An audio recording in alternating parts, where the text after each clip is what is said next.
Okay, so these are the lecture notes for sorry, mouse, yeah, for class 2. And we'll talk about randomness and the purpose of randomness in music, both in the symbolic and the audio representation. Uh, the way, I mean, these are basically two different topics. The really uniting thing is that they're both about music and they're both about randomness. But the first one we'll talk about symbolic music, and the next one will be about randomness as it's present in audio, in a signal domain. Now, later on through the course, we will kind of try to use the same statistical approach for both of them. And this is why the title of the class is Machine Learning for Audio and Music. So the machine learning is really a statistical method of modeling signals. But again, we have seen already that music symbolically and acoustically are closely related, but they're still very different representations. One is much more abstract. Also, the symbolic music representation captures larger chunks of acoustic events, right? A note is actually a complex construct in the time domain. The elegant thing is that we can think about them with the same math and the same logic, but the techniques and tools are going to be pretty different. And eventually, like a complete musical system that can go all the way from audio to notation probably has to have a lot of chunks and blocks that understand each process separately. So end-to-end learning in music is pretty hard. I mean, going all the way from symbolic notation to acoustic is kind of a formidable problem. But it's not that it's not doable. When you go text to speech, you also go from symbolic to audio, and there is a lot of stuff going in between. Who is the speaker identity, the emotions. In music, that's kind of the same setup. So before diving into that, next week and the following week, we will start with week 3. We changed a little bit. We pushed the syllabus, so we start early with deep learning.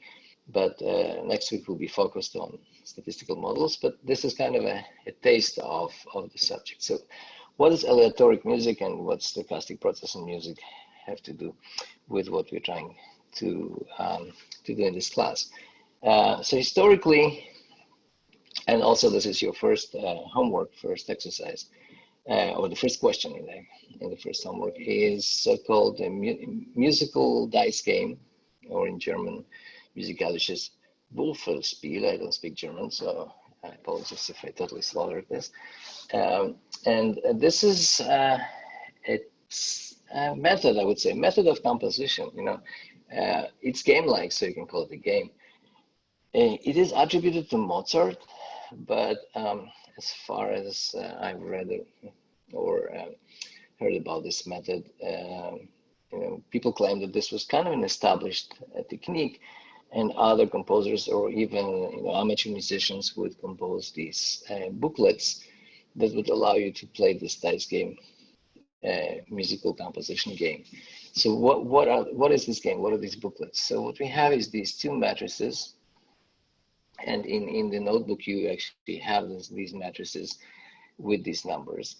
And each number here is actually an index to a page, or even more specifically to a bar in a book that contains musical notation. It contains a short chunk of music, 1 bar of music. And maybe instead of okay, since I'm trying to catch up on a lot of materials, I will not move and click this one, but please do this on your own time. It's a web app, and there are others. If you just search, Mozart dice game music, there are quite a few web-based applications that implement this. This can give you also a little bit of a motivation or a clue how to implement the question in your homework. But the idea is simple. you basically have 2 dice. So this is why you have numbers from 2 to 12, right? So if both dice fall on 1, so you have a 2, and then 6 is 12. So you have these 11 options, and sorry, 12 options. And then once you throw a dice, okay, according to the outcome, and this is your time, but this is time really in chunks of measures. So you have a whole musical measure. So if you're composing measure 1 and your outcome was whatever, it's hard for me to see the numbers, but I think the first one is 95. So if your dice fell on 1 and 1, so you look up 2 and you copy bar number 95, and then you move on to the next time step and next bar. And if your outcome was, let's say, 2, 3, 4, 5, and then you go and you copy bar number 17, because here the number looks like 17 to me. That's it. I mean, that's what it does. So there is some kind of a translation here of random process to music. Why does it sound right? Well, because these bars are composed in a very specific way. And this is where the ingenuity of the composer or Mozart comes in. He had to compose all of these variations on what possibly would be the first bar, and then move to the second one. So a lot of this is that there is a convention, there is certain chord progression that happens through these 8 bars. This is a fixed musical form, and usually like this one goes back to the first chord, the tonic. So this would be, the H would be coming back to the same kind of tonality that A. G would be usually the 5th above. So this is kind of really the music theory and a little bit about the chords.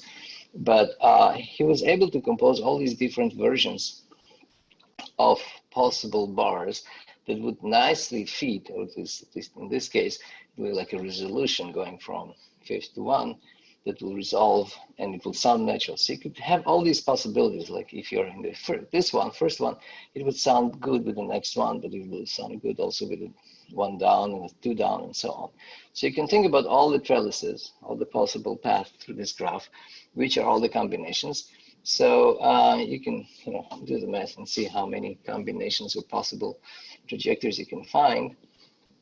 And basically what you have these 12 possibilities to the power of 8. And this is basically the number of possible compositions that this method produces. So it does turn randomness into music. You would say it's not really a fair game, because somebody worked hard to prepare these books, and all we do is just recombine. But first of all, the idea that a lot of music is a recombination of patterns. Second, that the same techniques is used often today when you stack your musical clips in software like Ableton and do some randomization, and then just shift between the clip and the clip. And so you might have a lot of, maybe not the whole piece is composed this way, but you might have little segments which are randomized. And finally, if you look at software like Fmod or WWise, or especially Alias, these are all middleware for games, and that actually employ techniques like remixing and layering. A lot of them are actually working according to this idea. It's still true that they're all rely on a composer creating the actual clips, and then you can switch between them in a way that makes sense. And for games, it's even harder, because you might switch back and forth far away in the musical piece. But the idea of a remix, or the idea that you can recombine in different sequence a piece, that's actually something that music has. I mean, that's how music is constructed. It doesn't mean that every combination is really natural and smooth and meaningful, but you could create a lot of possible compositions this way. Another point to consider is, well, can we automate the process? So if you think about this as a code book, can we use machine learning and populate this book? Basically, can we write these books by looking into enough audio examples, right? Take some corpus in a specific style. It doesn't mean there has to be 8 bars. I mean, really on the conceptual level, I would say, can you take all the pieces of Bach, or all the Bach chorales, or Pat Metheny's, or whoever you want, and like take a specific style of musician with a lot of examples and run this through a statistical model, and it will basically create, in some sense, a code book. Now, how this code book is encoded, is this the neural network that captures these things, or do you actually index the database of excerpts from his pieces and do, in some sense, something like concatenative synthesis? And concatenative synthesis is something that is known in music and speech. But still, I mean, can you actually find segments in existing repertoire and then recombine it in a way that will create now new pieces by recopying? These are actually techniques that people are using, and machine learning can actually help you construct these things automatically. So yeah, I've kind of loaded a lot of ideas and concepts on this one simple example, but and this is why I find it so interesting. Not only, some people might kind of be surprised by the idea that you could at all compose music in such a way, but if you're convinced that this is possible, you also get to think a little bit more, well, what's good and bad? I mean, is this really kind of high-end stylized music? Does it really express something? But I mean, the other points are, well, if you can do it this way, can you automate this process? And can we actually create these books by machine learning? And then you can have books which are specific to the style of a composer, or maybe for specific emotional purposes, you can have subsets that actually generate music with a certain kind of feel or a need. This is okay. So I said really a lot about composing music with dice games, but the next, just as a reference, and next person to kind of consider, and I'm skipping a lot of famous names and composers, but this is really an example of a contemporary approach, and maybe kind of the idea of statistics and random processes was brought back to music by these experimental composers. If you listen to the music of Xenakis, this is more like me now switching hats and going back to my music background. These are very modern, very abstract compositions, but Yanis Xenakis wrote a book in '63, Formalized Music, and he was actually an architect by profession, and apparently also quite mathematical. So he wrote a book where he put a lot of formulas and said, well, if you want to compose music, and his goal was to compose music which had nothing to do with existing styles like tonal music, Mozart and stuff like that. He was really interested in music as these abstract structures. That's maybe where his architectural background kicked in. He was thinking about these big lines, and this cover of the book is an example of a score that he that's how he wrote music. He actually had a system.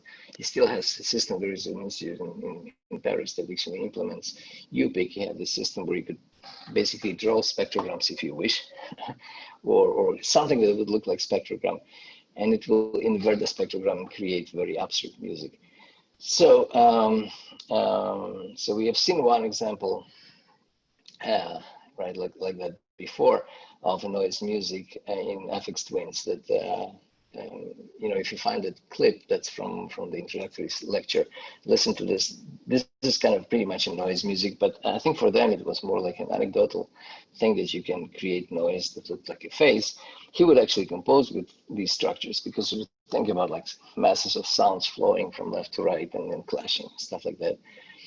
But he tried also to formalize this mathematically. So I'll just use this quote, and I will leave this to you as a kind of a general education, or me trying to kind of a little bit of trigger your interest in more abstract musical approaches.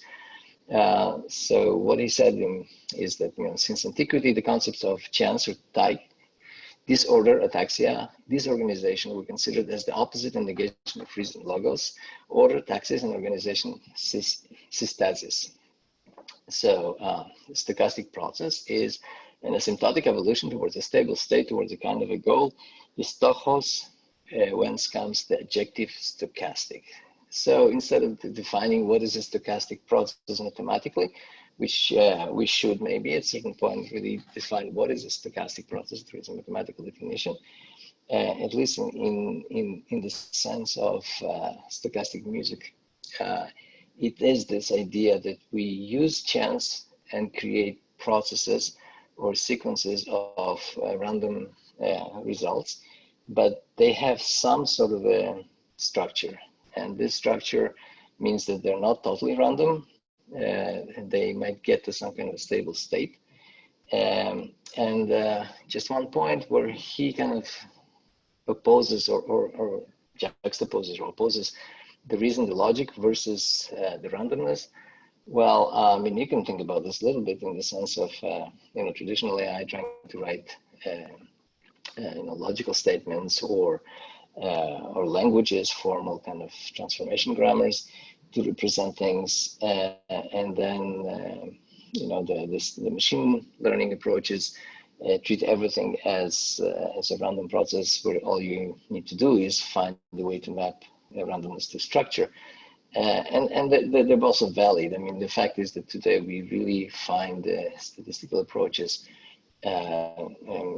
much more powerful in some sense, like translation and stuff like that, and abandoned the linguistic approaches and everything is done statistically. But it still doesn't mean that there is no structure that could be formalized logically, but a lot of the details are probably much better captured using statistical representations. Let's dive a little bit deeper into the idea, well, how do we, start with very simple statistics of tone music. So one thing you could think about is, well, if you have a scale, let's say you have a major scale and you have a minor scale. These are all on the C.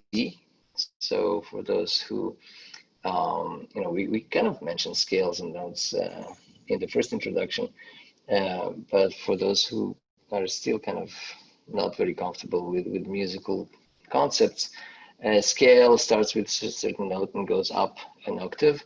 It usually selects a subset of the 12 keys. Normally it's 7 keys, and then the 8th one is a repetition. So these are the white keys.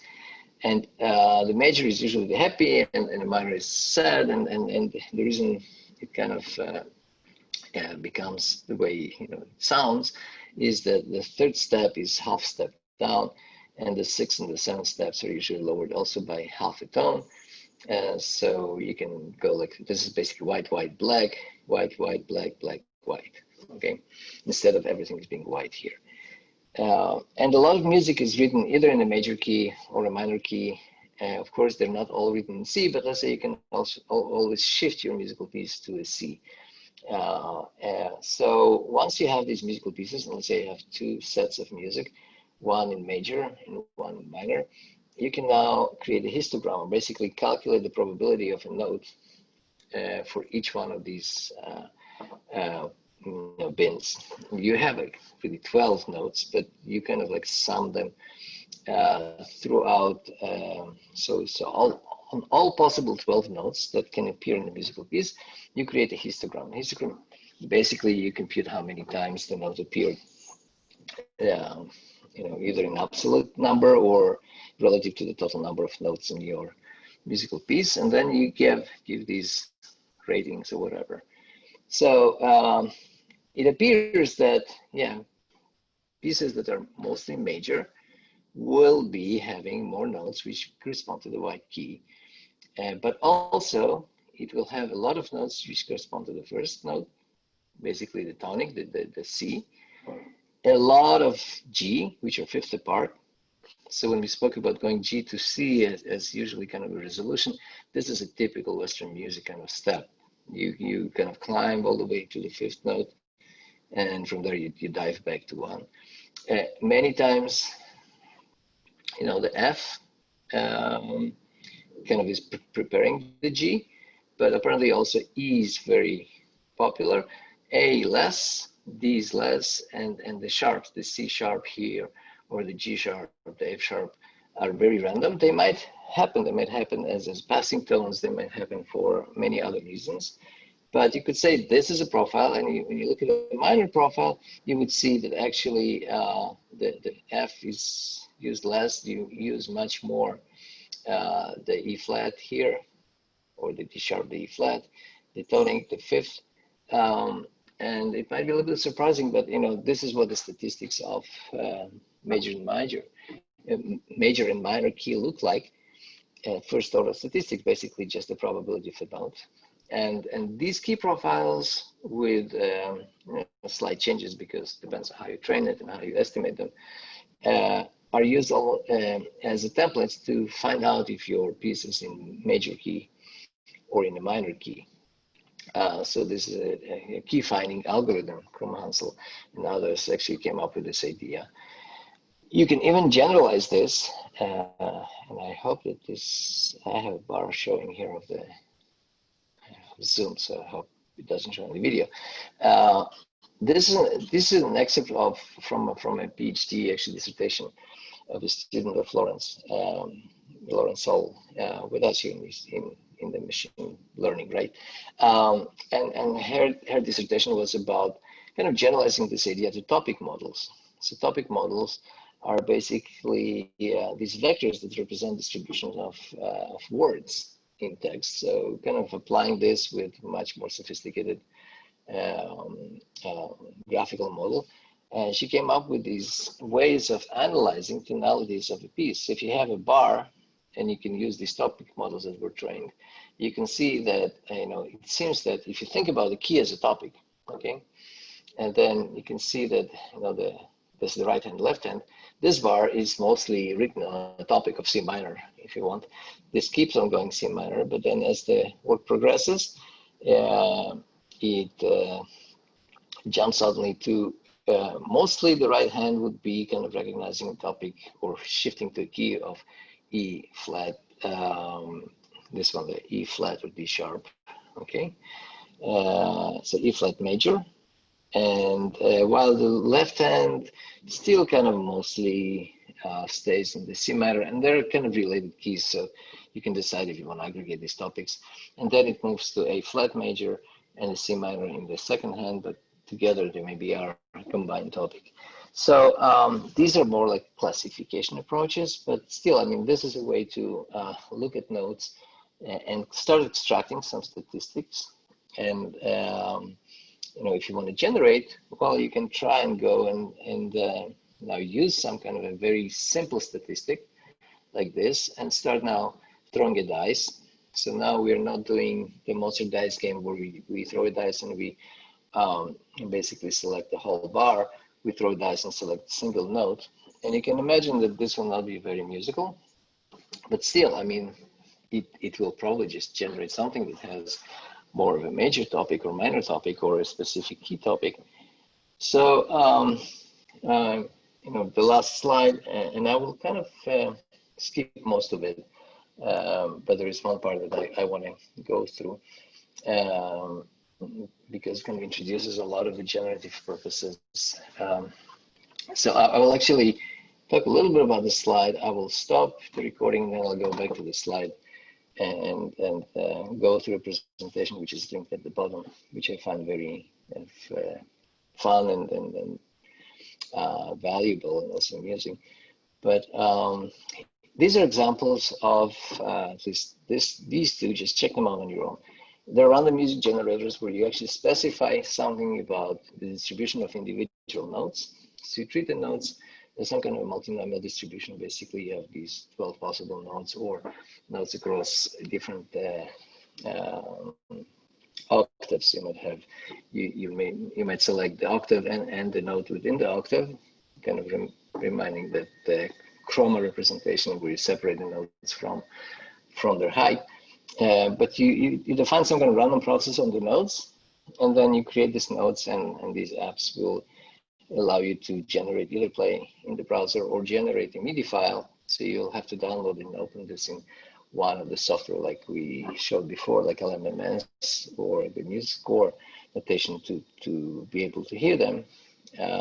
But you kind of get an idea of the quality of the music. If you just play around with these, you get an idea of how much of statistics we need actually. Do we need to understand how to compose a whole bar?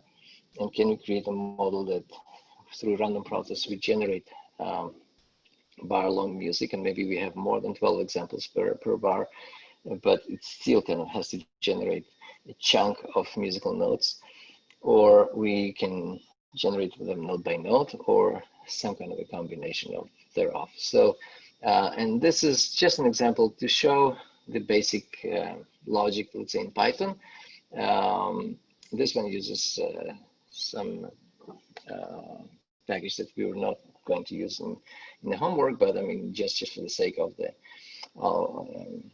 looking through the code to make sure that we see how simple the process is really, is that all you do is you have to decide on how many notes you generate.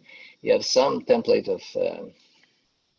of pitches, so you decide, let's say you want to generate notes in A major, so you put it here. You have something about the durations, and then all you do is basically use a random number generated to select from this collection of pitches.